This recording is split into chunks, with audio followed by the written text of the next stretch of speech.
Hi there everybody, Sven here from CaseDiomedes.nl, and today I want to do a little wine tasting with you guys of a wine called Nero Di Troia by a company called Vignuolo, or also known as Cantina di Andrea. You can see that the wine has the denomination DOC, which means it's a controlled area, and also it's biologico, meaning it meets the European guidelines for biological farming. Very, very cool. Now, you might be wondering, am I doing this for fun? Am I doing this for myself? Well, a little bit of both here, guys. I love wine, and also I have my little web shop here in the Netherlands, and I hate to disappoint you, but if you're living in the US or outside of Europe, I cannot ship to you, but I would definitely recommend trying these wines from a retailer near you because they're fantastic. So this is just a flavor of my side and all that kind of stuff.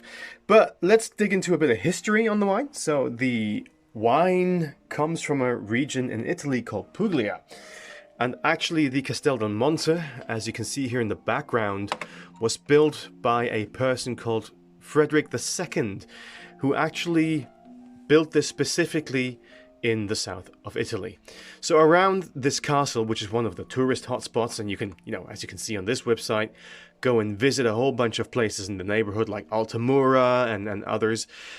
But the area has a lot of vineyards around, and these vineyards are basically pulled together in what is locally known as cooperativas, and they supply the grapes to the various fermentation yards, which then end up in the bottle, and is the stuff that we are going to drink. But before we go on with the actual wine, if you ever go down to Italy, into the south, go check this stuff out. Go book yourself a tasting with the vineyards. I'm sure they're more than happy to have you guys, so support the local economies. Right, so I've gone ahead and opened this. As you can see here, it says La Cantina di Andrea, which is, of course, the outlet for the wine. Now, the wine is a Nero Di Troia, which is similar to Primitivo or Zinfandel. It is not quite the same, but flavor-wise goes in the same direction. It is rumored to be of Greek origin, brought to Italy by the Greek hero Diomedes. Now, you may have spotted that. This is actually why I chose to name my web shop CaseDiomedes, meaning the house of Diomedes. Right, now, the recommended serving temperature is room temperature, or 17 to 18 degrees, whatever you can find. I would recommend after opening that you actually leave this standing for a little while and let the bottle breathe. If you have a decanter, a nice wide one, with a, where the wine can breathe nicely, I would say pour it into there and let it stand for a bit. But if you don't, it's perfectly fine to leave it like that. But now I've been warming this up a little bit, so this is room temperature, and we're going to pour some into the glass here. Just a little bit, so we can get a sense for the color. Now, I've got the screen behind, and that's for a purpose, so we can hold the wine up against the white light. And you can see it's got a nice, dark, ruby kind of red. A very nice shimmer there. That's lovely. So, let me have an initial smell and see what that smells like.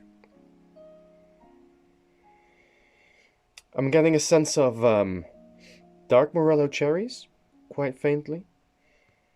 A tiny, tiny hint of chocolate. And some leather, actually. Now, the way this smells, it's actually reminiscent of some of the Chianti wines I've tried before, also Barbera d'Asta. But I'm pretty sure, flavor-wise, it will not fall into the category, as this really is much more of a semi-sweet, kind of dry wine, with a more fruity sort of taste to it. Now, let's fill the glass a bit more. Oh, there we go. And this bottle drips an awful lot, so let me just get a cloth here. There we go. No longer making a mess. So, I've poured this in, and you can see it's significantly darkens your color here, but you still get that nice, deep, shiny, ruby red when you hold it up against the light. Fantastic color.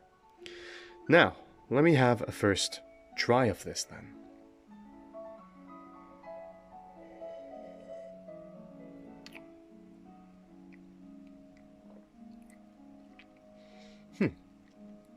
Now the initial taste feels a little bit flat actually. So it's not very bombastic up front. As it sort of flows over your tongue, it develops a bit more. So it's a soury kind of sweetness more towards the center and the back of your tongue. It isn't very strong in flavor. It's a light red wine. And, you know, as you sort of swallow it more, it develops a bit of flavor in the back of your throat, so to speak. Now, let me have a second try here, see if that tastes any different.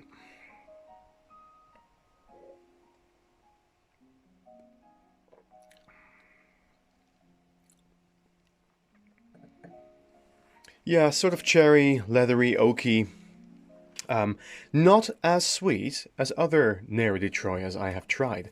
So this is more on the dry side, but it certainly has a little bit of that flatness to it that some of the other Nero Di Troias have. I think, you know, if you would ask locally, these wines would be paired with pasta or pizza, specifically, you know, on a nice hot evening outside. I think that would go really, really well. But it doesn't really compare very much to Primitivos and Zinfandels I've had before. Those have been a bit more on the fruity side. This one is drier, as I said. You know, the smell of Chianti, it actually does remind me a bit of that. Maybe Barbera d'Asta, which is another group of wines as well. Certainly leaning towards that category. It is kind of one of those once you start, you can't stop kind of wine. So I'm kind of, you know, drinking more and more as we go here. But as you see, I mean, on our web shop, we also offer other Nero Di Troias by a company called Grifo. And they are located in the same geographic region near Castel del Monte. But the Nero Di Troia here, that one is just a bit more fruity and slightly sweeter. So I think as a table wine or just, you know, having it by itself, I would prefer that. However, the one from Vignuolo here might hit a wider range of palates as it's slightly drier, and I think would go well with even chocolate, desserts, or just with food as you are. But if I were to pick between this one or the Grifo, I would probably take the Grifo for just easy drinking. But this absolutely is a very good wine, but very much a Nero Di Troia in that sense. So if that has tickled your fancy, go ahead and order some from our web shop. But if you don't live in the area, then, well, you know, we can't ship to you and that's too bad. But I'm sure there'll be another shop near you that can supply you with some of this fantastic Nero Di Troia. Now, if this was helpful to you, and I know you couldn't smell this and taste this, which is of course the whole point of all of this, but subscribe to the channel, give it a thumbs up, and we'll be doing more tastings as we go along. You know, some from our own shop and own choosing, but also when we go to restaurants or if I go out and find any kind of wines that interest me, I will definitely share that with you guys and share my experiences, because that's what, you know, the online community is all about. Sharing is caring. And in the meanwhile, guys, I'm going to go and have myself a glass of wine. Thanks for tuning in. Until the next time.